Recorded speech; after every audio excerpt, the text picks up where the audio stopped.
Hello everyone and welcome to Rad Chat live at UKIO. My name is Namanjot Anderson and joined by fellow host Joe McNeill. Just to say, we've broken our record. This is number 36. We did 35 last time. Yay! So thanks for coming on. Could you introduce yourself please? I'm Trisha MacNeill, as you can tell from my Canadian accent from Canada, but I'm living here in the UK and I'm participating this year at the UKIO with the Philology and Society of Radiographers as a co-location advisor. So tell us a little bit why you have this Society of Radiographers kind of suggested that you come and present. So I have an interesting case study from a medical perspective, but I also have government policy background and understanding. So I kind of merge an understanding of the two worlds coming together, and so I can be a bit of an assistance on the economic policy side of things, which is a big issue in health. And then at the same time, talking about my patient experience, where I was I still am actually high risk for breast cancer. I have a cancer gene, and I was told this at 18. And so I was told that basically, I needed to watch what I did, not smoke, that kind of thing. My sister was told the same thing. She didn't behave as well as I did. Right, okay. But she's fine, and I'm the one that ended up with breast cancer. So You should not behave. that's the moral of the story, really. You take this example, yeah. So, so starting at 40, I was getting mammograms, because that's what they said you do with high-risk patients, and it was missing the cancer. And I actually, unfortunately, perhaps because I'm a little bit type A, became injured on my jaw, and they sent me for a bone scan just to make sure that I wasn't perforated. And I actually ended up with a very unusual finding, which is I had soft tissue uptake in my breast. So I was told by a bunch of radiologists that that's actually quite a good finding. And so after that, they sent me for a diagnostic mammogram, and they didn't see anything. Well, you had an unusual finding on the bone scan, and you have a family history. Your mother had breast cancer twice before the 50s. The family line, my grandmother had also had breast cancer. And two great aunts, and it was through my grandfather, so it skipped him only because he was a man. So they were like, okay, we'll send you on. So they wanted me to do a biopsy because they thought the dense breast tissue that they were seeing on possibly dense breast tissue they were seeing on the mammogram could also be invasive level carcinoma. So I was like, okay. So go get a biopsy, and the radiologist is like, okay. She's like, I talked about your case yesterday with the radiologist, and she's like, I wasn't sure if I could actually be able to find anything. And she goes, I'm looking and I'm not seeing anything. She goes, so I think what we'll do, because of everything, we'll send you for an MRI, contrast. So breast MRI. And I go for the MRI, and the next day I'm called back, and the radiologist that did the breast MRI biopsy. And he was having problems finding the masses, even though he knew exactly where they were. He was able to find two. One of them was benign, and the other one was invasive lobular carcinoma. So I opted for a double skin hysterectomy, and it turned out I actually had 10 cancer masses in my chest. So basically, the diagnostic screening tools were actually missing a good chunk of cancer. So none of them were lobular, and one of them was ductal. So dense breast tissue is confounding part of the story, but it's also because of the way the lobular forms and spreads. So I don't know how much you Yeah, we know about. So okay, good. So you know that E-coherent is the glue that puts together the ductal mass, whereas a basic lobular carcinoma, it's actually the disparate facility. It's collagen that's linking it together and forming the web. So it's a diffuse pattern on imaging, and it's a hard thing to find. So that's where contrast is in position.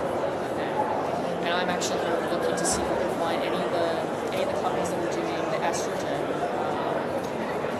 basically hungry tracers in contrast, because I think that is the new big thing for women with lobular, or that have had lobular. Because the challenge is I'm, past the 5-year mark, and everyone looks at me and goes, oh, well, ductal is it's 5 years, so you're good to go. It's lobular. Lobular is more likely to reoccur at the 10-year mark, right, or 15-year mark. So I'm having all these problems actually in the NHS, despite actually having letters from lovely radiologist named Dr. Paul. And she's actually the lady that pioneered ultrasound, breast cancer screening. One of them, actually.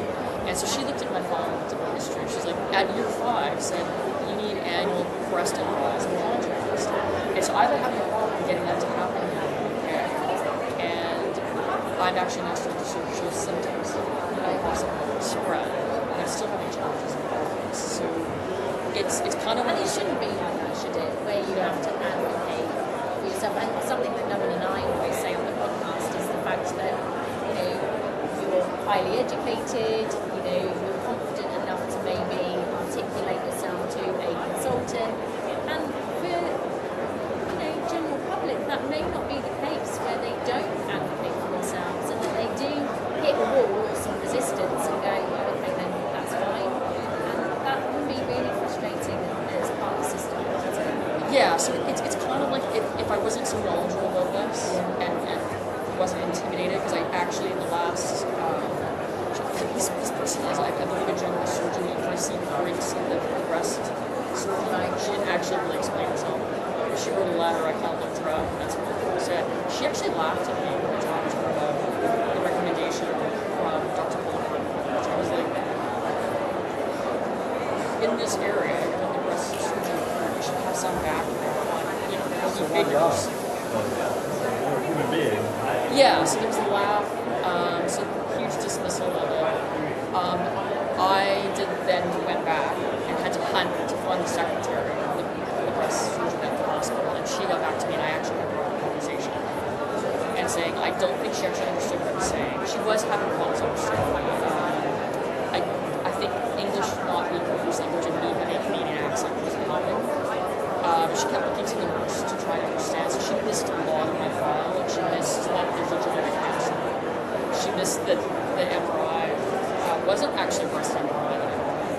It was actually a full body MRI without contrast, which would be fine. If I had another type of cancer, that would be great, but without contrast, it's like a waste of money, right? So it's all this stuff that I was trying to explain, and it was just being dismissed. And I actually have blood results as well that were showing something's happening. So it's kind of those frustrating things where you're like, I'm sorry, am I not screaming enough? Am I not yelling enough? Yeah. But again, like Joe said, you were able to articulate enough to that point. Other people would have just said, okay, fine, leave. Right. And that's the worry, I think, for us as therapeutics, or anyone in oncology, is that this happens so often. We hear it all the time through Rad Chat on social media, where you see videos of people saying, yeah, it took me such a long time to just miss it now, I have stage 4. Right, so I would be in a situation where I guess I would just be like, okay, I guess I'm just going to die from cancer. It's sort of like you just feel defeated because you have all these walls, right? I mean, I'm going to do my best to not make that, make sure that doesn't happen. But I mean, there is a risk already that that might be what's going on with me.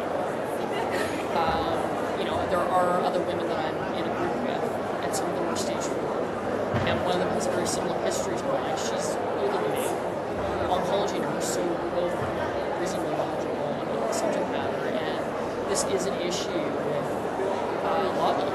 I mean, everyone keeps saying, we need more research, which we do. But we actually know a lot about lobbying. We're not implementing. We still know enough, and it's still not changing those screening protocols. Right, so there should be a ductal protocol, and there should be a lobular protocol. The two need to be separated, because we know enough now to know that lobular is a different animal than ductal, and we need to stop pretending that all breast cancer is the same, because 15 women out of 100 in the UK are going to have, the same thing as me, and it's not rare. Yeah. But we're treating it like it's rare. Yeah. And it's on par with uterine cancer. In the UK. So I think that's concerning. And then you look at the women's health strategy recently, talking about 84% of women, feeling dismissed by the healthcare system. Then you also look at the stats where women have actually started to decline in their health status in the UK in the last 10 years. I mean, there's something happening. The data's showing it. Preventative mortality is also really, taking a hit in the UK, and the UK is just above the US. There's so many confounding factors, and not to even mention dense breasts, because that's another kind of variable that people are having to contend with. Yes. So, and the sad part is that, you know, I know from my policy experience, this is so we do want to invest in human health. This is where I'm going to talk about capital for a second. Human capital is the core of our society, right? So you as an individual have acquired so much, you know, information in you as an individual. So your life does matter, and your life matters. So, you know, all of us are an investment. And so, you know, that's what healthcare is. It's an investment in the health of society. So,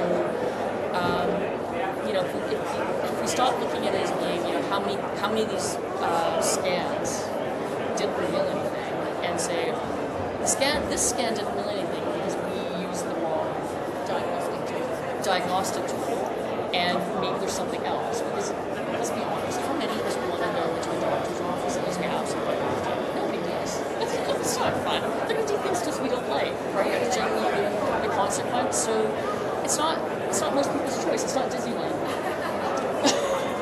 there's no ride. There's no fun ride at the end. So yeah. So I would say that, you know, rather than treating and seeing patients as something that, you know, you just want to get out of your office, maybe listen, maybe have a dialogue, maybe see it as a partnership. And actually, we're really lucky. We've got some amazing oncologist friends. Oh, wonderful. And they always say to us, actually, that a lot of patients are experts in their own care because they really do study the evidence research. They have lots of peer support groups that they're accessing, and they're the experts in their care. And I think it's then kind of that naivety to think that they're the experts. And that actually we really do need to listen and take like clinical research trials. I absolutely know lots of patients who go to their oncologist going, I found this trial, and I go in it. And you know, there are some dismissive people out there who'd be like, well, it's not my trial, and I'm not part of that, so you know, I think it's a lot of work for me. And I just think we need to, exactly as you said, develop that partnership, that relationship to go, yes, absolutely, let's explore this, let's kind of take these opportunities. So I've been a patient advocate with popular breast cancer alliance since 2018. I'm not a dense breast candidate anymore because I'm switched countries, but I was, you know, still a dense breast candidate as well. And popular breast cancer alliance has, you know, the best researchers in their network, and you know, they're the ones that plug me into the people here in the UK. They keep an eye on things globally, so we're all interlinked together. And you know, this is like a series of patient advocates that go to all the various different conferences, talk to all the experts, and we're all exchanging information, and you know, sharing it. So while people see that I don't know anything about my own body, I know where they're supposed to spread it. It goes to the gynecologic areas, it goes to the digestive tract, it goes to the spine, it can go to the skin. It does go to bones, it goes to the brain, it goes to the eyes. But the classic areas that everyone thinks of, the lungs, the chest, the ductal, is a lot less likely. And because of lesions being diffused, how are you going to find it if you're not knowledgeable about what a lobular lesion looks like? I think that's the thing. And you have your breast cancer screening radiologist that know what it looks like. But what about the rest of the body? So this is that story, right? Thank you so much. And we will link to all the organisations that you've talked about and